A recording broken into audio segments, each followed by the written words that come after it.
Hi guys, so I'm down here at my local lake just to see if I can get a bite today.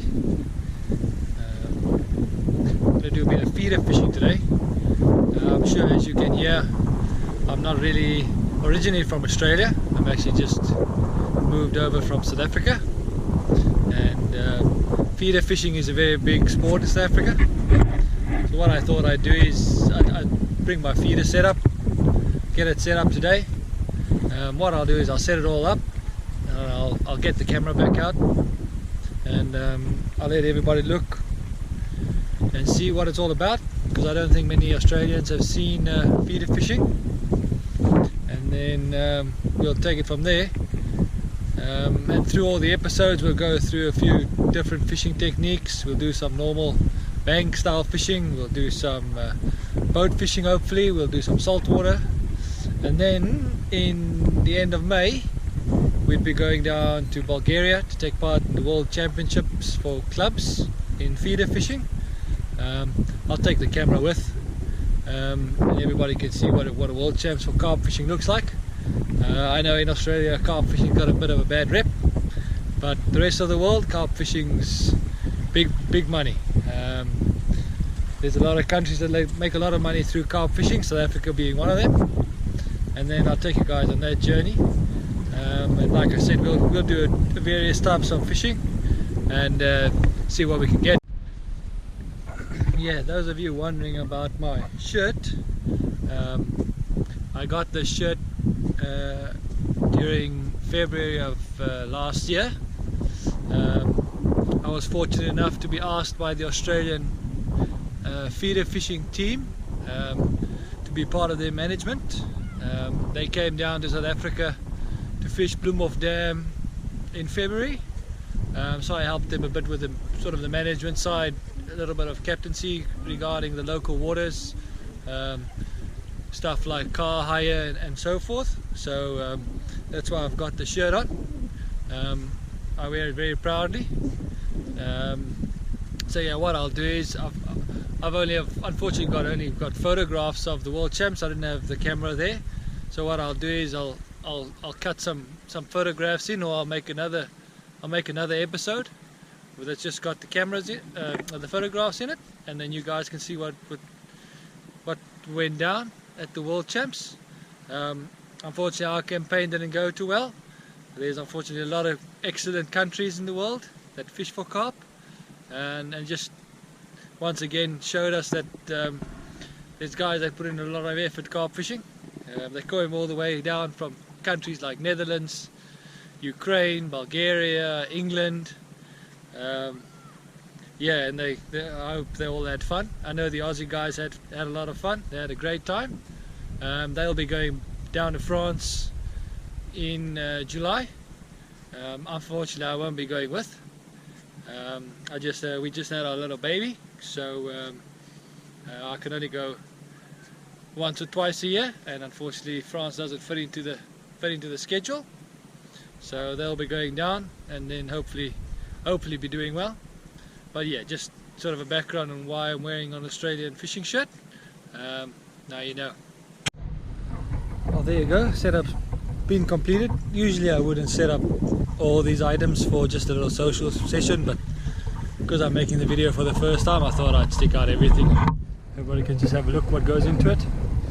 Now we've got the main seat box here. As you'll see, it's got a lot of cushion on the top, because basically you sit on top of this and fish 5 hours competitively. So it's quite nice and comfortable. Got a little foot platform there. You'll also see I've got 2 rods set up. During international competitions there's no rules as to how many rods you're allowed to set up. You can have 100 if you want. You can only just fish with one at a time. So what you do is you set them all up. If you break one off or lose a fish or damage the rod, you can just grab another one and just continue, so you don't waste any time. Because you only have 5 hours to do all this, you don't want to be spending time setting up rigs and stuff like that. And we've got the side tray. The side tray is just there for all the baits. You can see it's nice in the shade.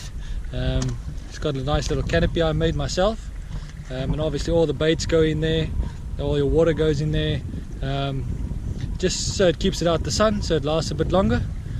Because you're only allowed to use natural baits, stuff like corn, worms, stuff like that, keeping them in the shade, you know, keeps them nice and fresh the whole day. Then we also got, you'll see I put out these little sticks. There's one and there's one. They're 5 meters apart. So what we'll do is I'll set it up just now. I'll start recording and you'll see how we measure out the line. That's just to make sure that we fish on the same place the whole time, so that our burley, Aussies call it burley, the rest of the world calls it ground bait, goes in the same place, and then we'd like to fish on that same place, because that'll where all the fish will be attracted to. Here we've got all the ground baits I've prepared. I've got a plain one in there, I've got something a little bit special in there. I'm just playing around with it at the moment, so I'm not going to mention quite yet what's in there, because it's sort of still a little bit of a secret. I haven't figured it out quite yet, I think. And then just some plain corn. Carp love corn. They love worms, they love corn, they love little maggots, they love pretty much anything natural. So today we'll only be fishing corn. I'll be putting on 2 different styles of feeders, just to show you guys what the different styles are. We've got one of these, which is just an open-ended cage feeder. This is just a plastic model. You get them in various models. You get them in that, you get them in this, which is a cage style. This is a heavy feeding one, so you can get a lot of bait in the water. They come in smaller sizes to fish with.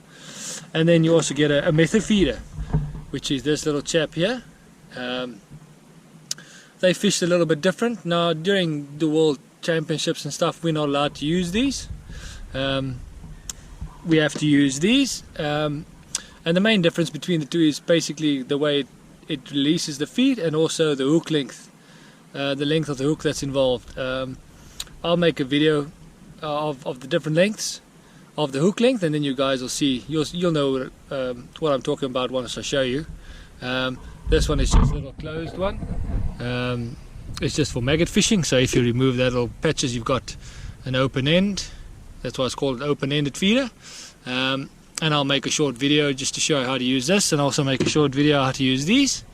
They are quite interesting, quite fun to use, but like I say, when it comes to international competitions and stuff, there's always a few rules that need to be adhered to keep it nice and fair between everybody. And the main reason why you're not allowed to use the method feeder is because not all the countries use them. So everybody uses the open-ended ones, so that's what is used at the World Champs, just to make sure that everybody's got a fair chance of winning a world title. Now in freshwater bank fishing, feeder fishing, the World Champs are pretty much the Olympic Games of our sport. That's the top of the top. If you win it there, you've done well. Countries like England have won it a few years. I think their record is 2 years in a row. I think they're the only team that have done it 2 years in a row.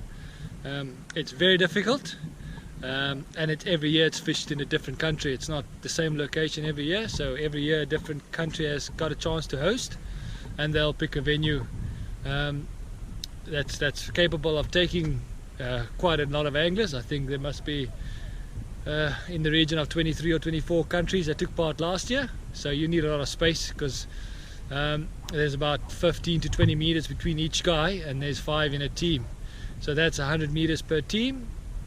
Times that by 23 teams, that's about 2.3 kilometers of bank that you need to fit everybody into, so you need quite a bit of space. Obviously you need a venue that's quite large. So this year it'll be in France.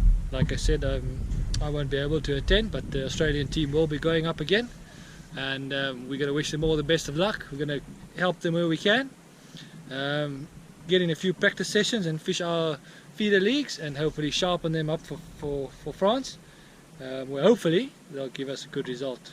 But I'll finish setting up here, and then before I start, I'll just get the rigs out, show you what I mean with the different hook lengths, and then we'll get some bait in the water and see if we can't catch a fish.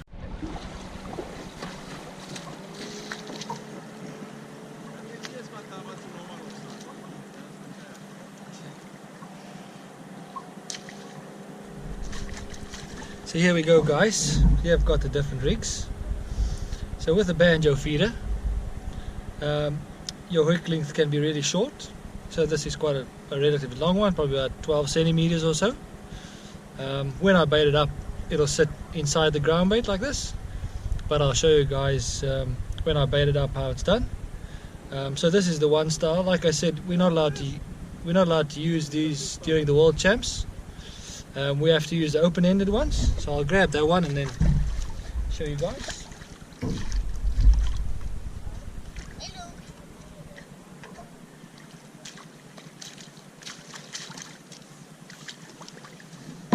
See, here we go. So here's the open-ended feeder I was talking about. This is just a plastic one. I'll be getting some wire ones in the near future, and then I'll make another video about those. But they all got the same principle. And then, as you'll see, this is where the cage stops. It has to be free running, not allowed to be fixed according to the international rules. And then you'll see the hook length is quite long. So that's the length of the hook. This is the minimum it's allowed to be, which is 500 millimeters or 50 centimeters. And this can even go out longer. Some guys even fish at 1.1, 1.2, 1.5 meters when the fishing is really difficult. But like I said, this is the minimum it's allowed to be. So this is what I'm fishing today. And then I'll show you bait presentations with this. It's very simple. The ground bait goes in here, hook bait goes on there. You're not allowed to stick it in the cage. It has to be free hanging. But when we do the bait presentation, I'll show you guys what I mean, and that's the difference between the two. Okay, so the banjo feed is a little bit more complicated to bait up. Yeah. So you don't always have to put the bait inside the little holder. Right now the carp are feeding pretty good, so I'll leave the hook exposed. So what we'll do is we'll grab some ground bait.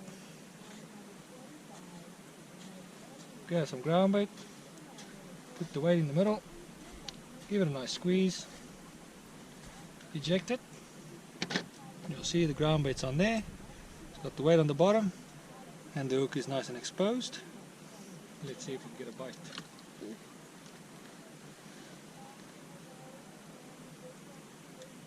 Just watch your rod.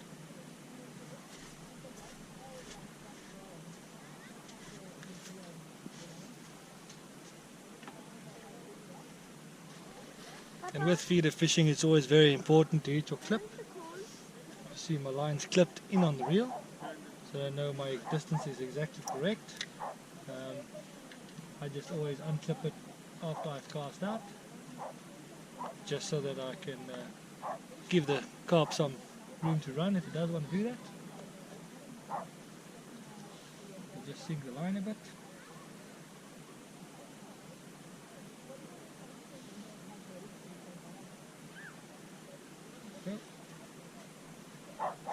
Check some fish with the thing, the sass.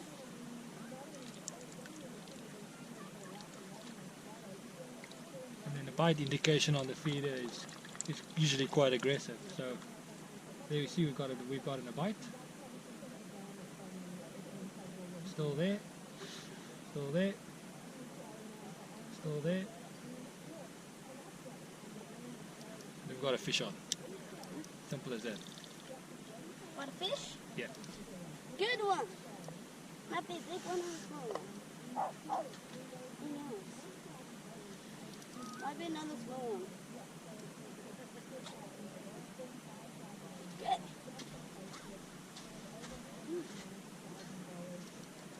Oh, came off. Okay. That one came off.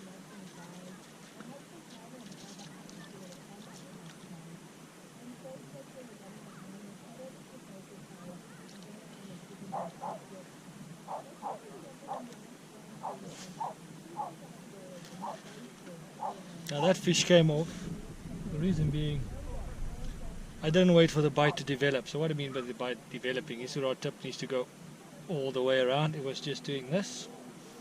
So sometimes when it's just doing that, the fish is just mouthing the corn, so you don't get a good hook set You try and pick up the rod like that. So next bite, what I'll do is I'll let the tip pull right round, and then I'll definitely know I should get a better hook up. So let's see.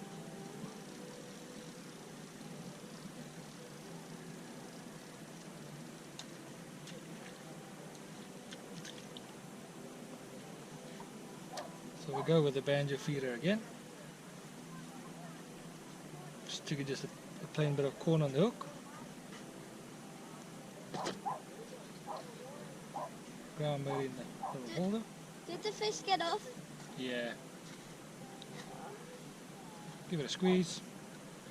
Eject it from the mold. Ready to go.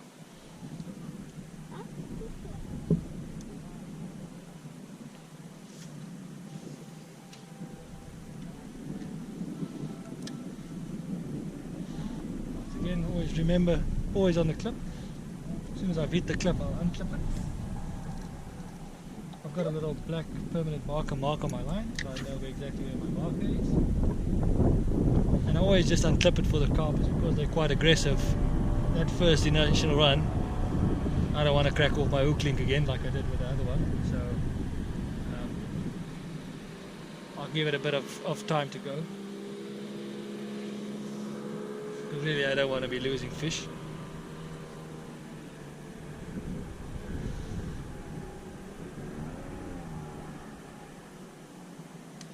There we're getting a bite again. We'll let it put right around. You can see the rod tip. There we go. Simple as that. Another bite, another fish.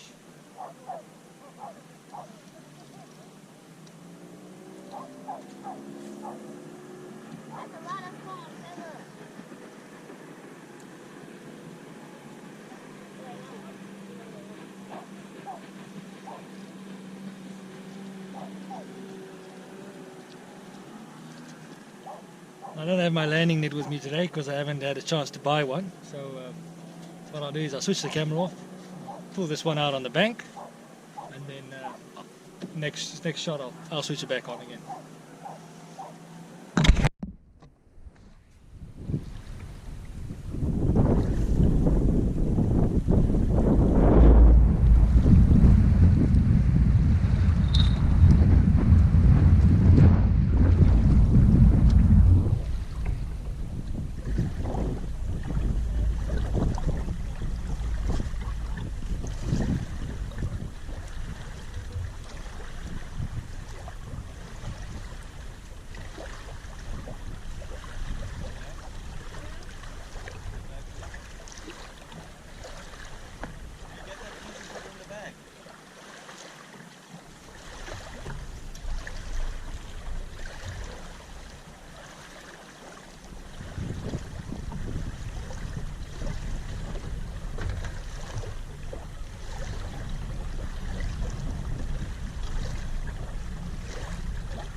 Ik hoop zo. Maar misschien nou even van iets anders.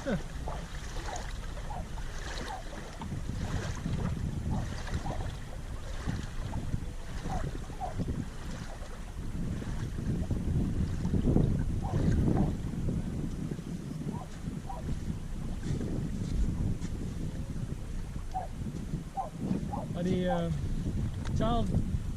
childcare nurses was gister daar.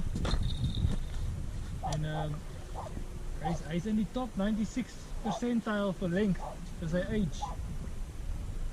So hy gaan 'n baie lang kerel wees. 97% is die hoogste wat jy kan kry. Hy is 96. Ja, of AFL.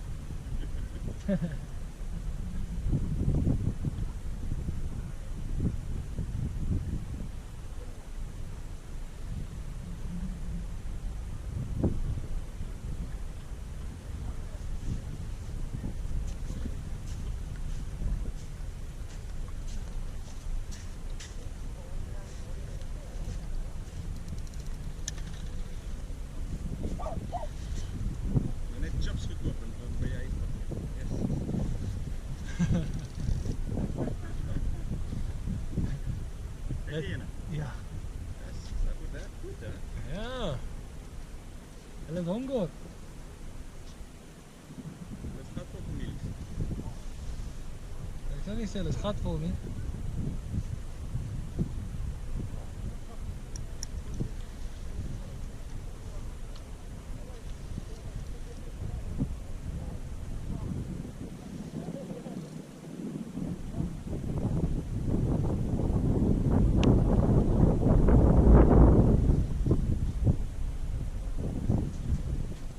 Another one. Yeah. Man. They seem to be stuck. Stuck on a tree or something. There we go.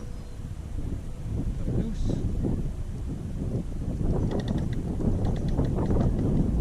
The fish is flipping and flipping.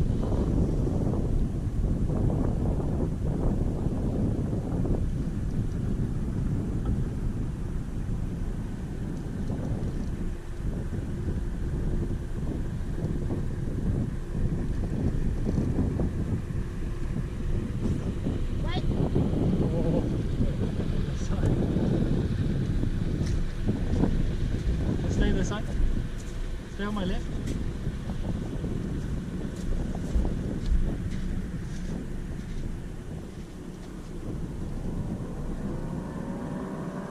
Ek dink dis ek.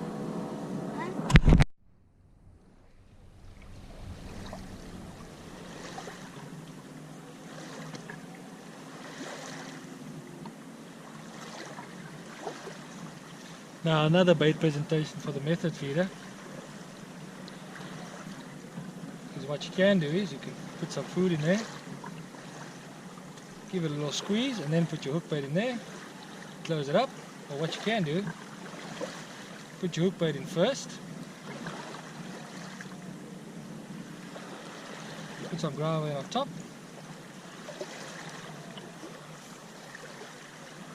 put the feeder in, give it a squeeze, release it from the mold. There you can see my little piece of corn in the middle.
Let the camera have a look a little bit over here.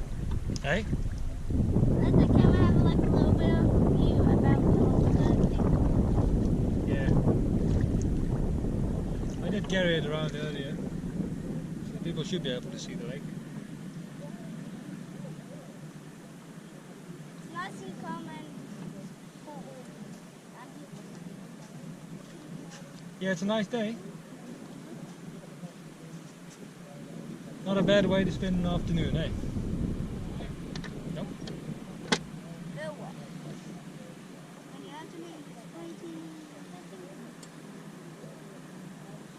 You're not getting not many bites now. Yeah, I got a few now. Yeah. Please don't come to me. Okay. Another one for you.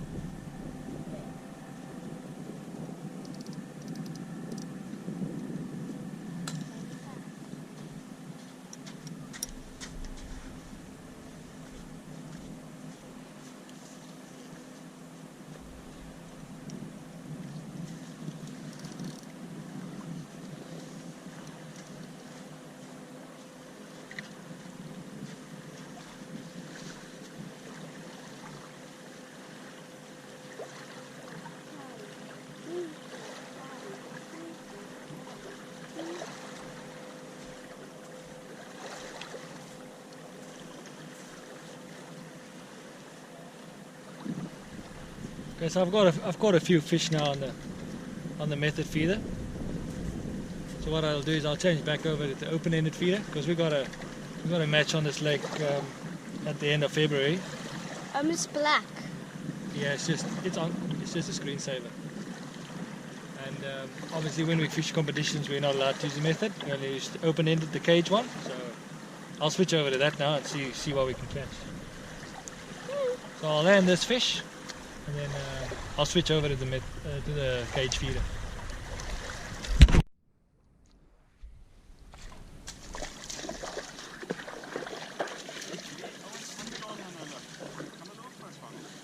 First one.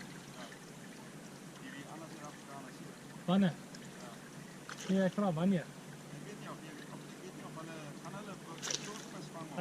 Ek dink Anton doen fly fishing. It looks like you have bent your rod. Yeah. Because So the it's sink is so heavy. quite a simple bait presentation, just a little piece of corn. Little piece of corn on the hook. Grab your feeder. The way you fill it is you put your one finger that side, shove the grind bait in, you end up with something like that. So all the bait's inside, and that's what brings in the fish, and then hopefully they pick up the hook bait.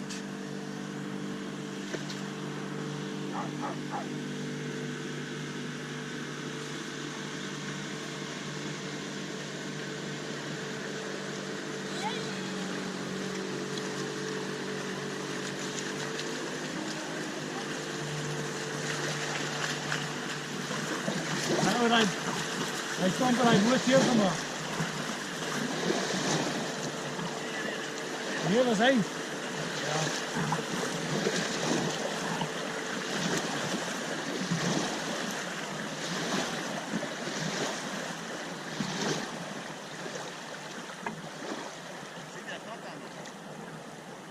Zeker die prop.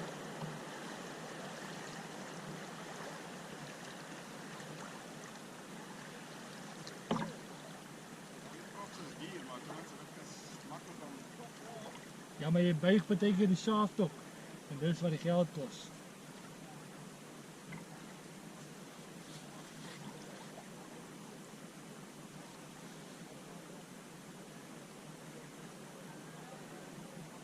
So I've gotten a few bites already. 3 bites? Yeah. Go in it.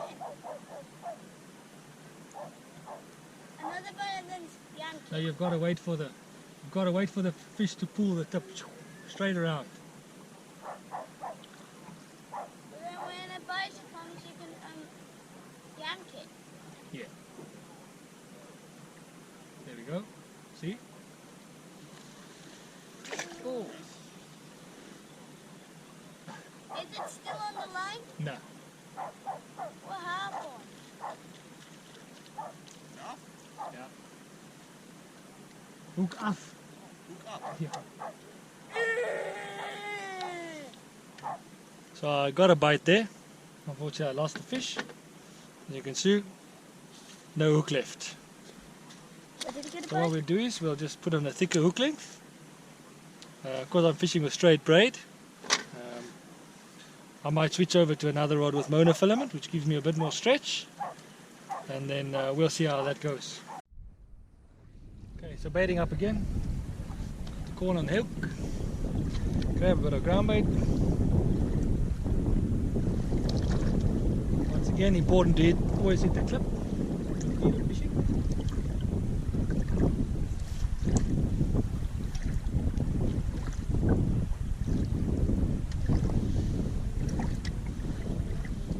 So what you're trying to do is you're trying to get your ground bait on a small area.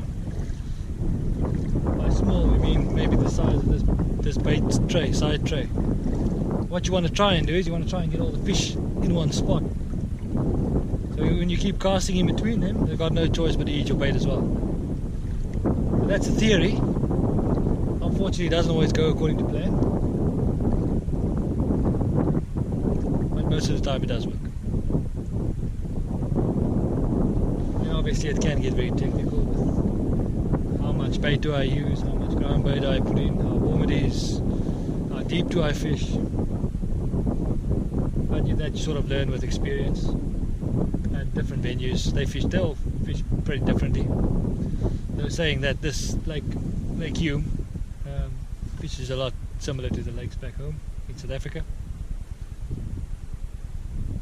So I've even stuck a method feeder on my little neighbour's line, try and get him onto a fish.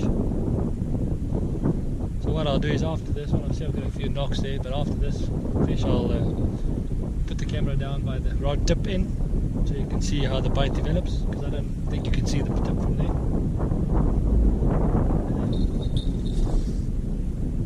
Slowly, wait. Nope. Okay, tighten the knob on the front, and then reel it in, and we'll put some fresh bait on there.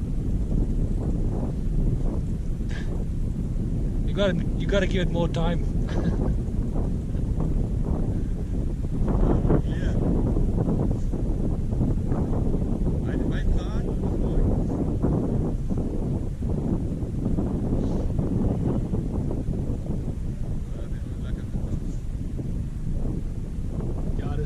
Laatmiddag. As die biere eers geknak het. Wel.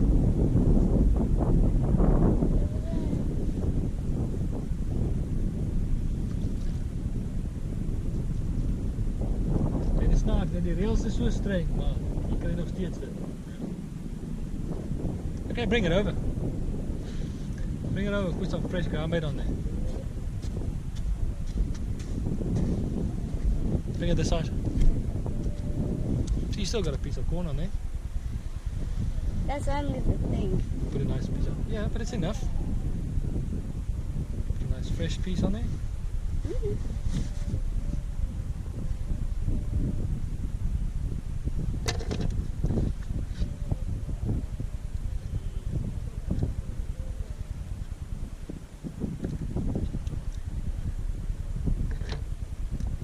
There we go. I'll chuck it in for you from here, and you can just stick it in the rod holder.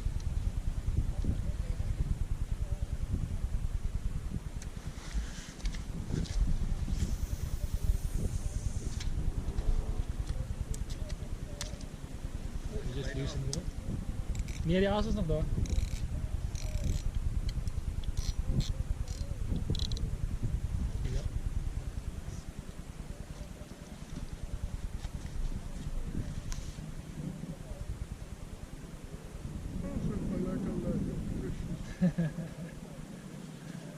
Een moeilijke leven. Een moeilijke leven. Hoi. Het is in die land van Jending op, ja. Het is in die land van Jending.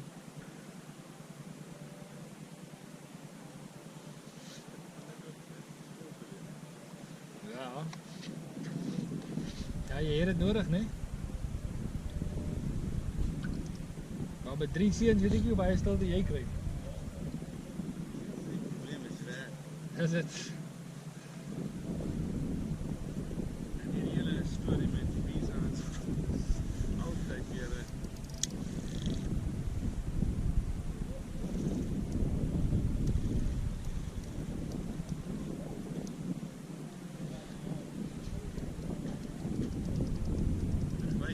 Ja, kijk hem. Ja? Kijk hem. Kijk het ding. Feisty ding.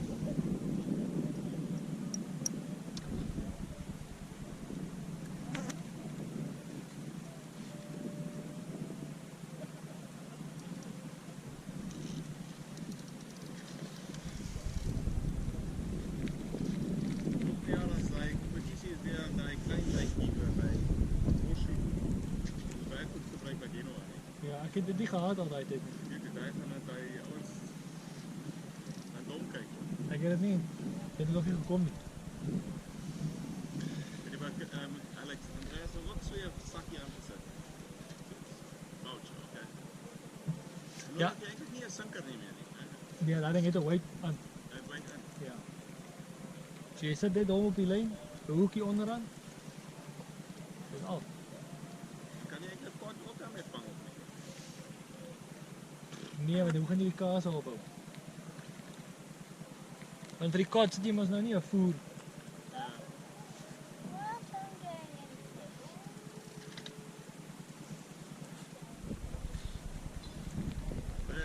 buy a $500 rod, then you can. No, your dad needs to buy a $500 rod. Dis ek sulke kakvoet nou gepraat. Dis sulke kakvoet nou. Jy het dit begin. Money isn't always a thing. Yeah, tell him. You can always make more money.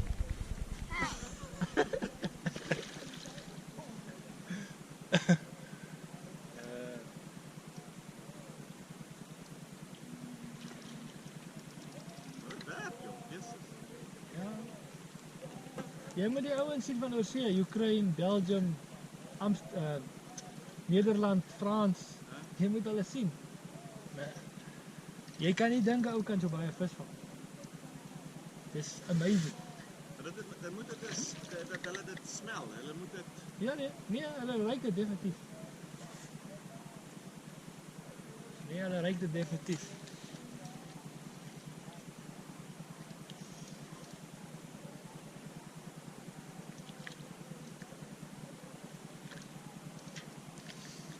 Okay, I'll just land this fish. I'll help my little neighbor next door catch one. And then I'll move the camera around to the tip of the rod so you guys can see the bites.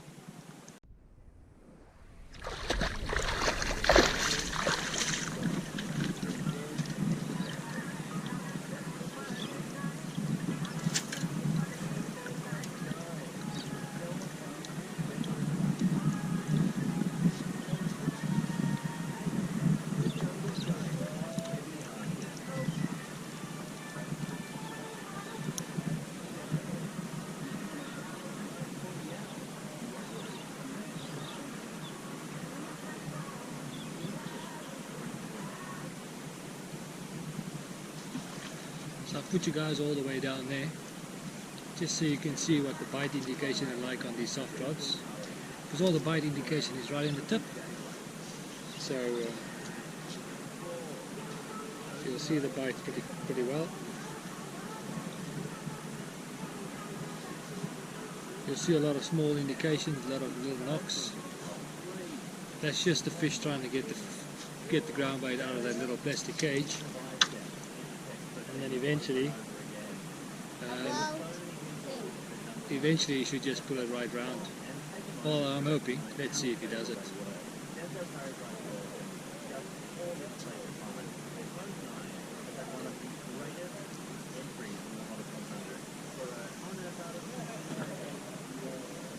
And once he pulls it around, that's when I'll lift the rod.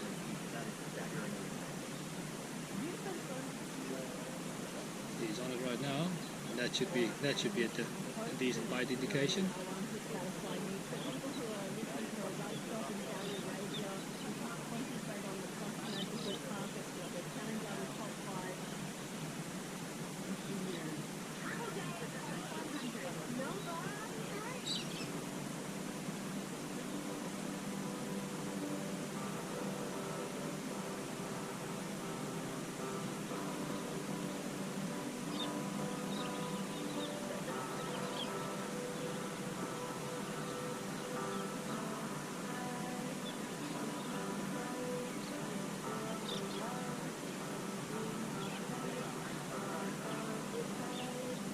That seems to be on. I'll give it another 2 or 3 seconds. If it keeps just pulling it like that, I'll lift the rod, because it's probably got the bait in its mouth already.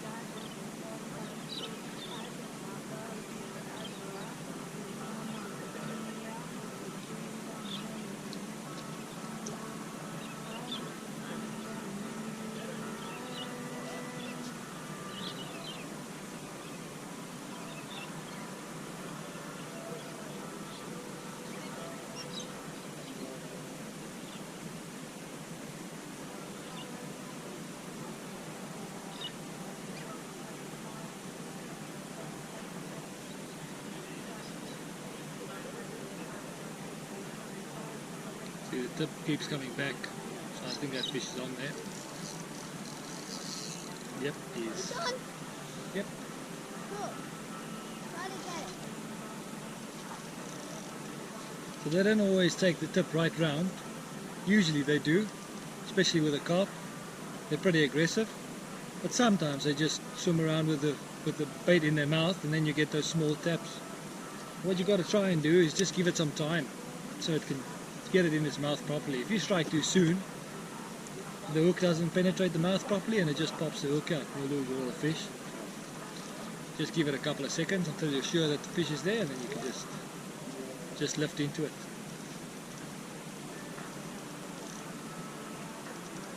I come to the end of my session now. It's 7:30. Still pretty light, summertime. So what I'll do is I'll make this my last little fish, and then I'll start packing up. And then hopefully my next program will be about well, during the competition at the end of February. I'll set the camera up on the side, and then I'll just record my whole session, and then whoever wants to watch it can watch it. Whoever wants to comment can comment. Whoever wants to like can like. So on and so forth. So I'll just land this little carp, and then get the gear back in the car, unfortunately. Probably the worst part of fishing, the packing up. But as they say, all good things must come to an end. So let's get this bad boy in.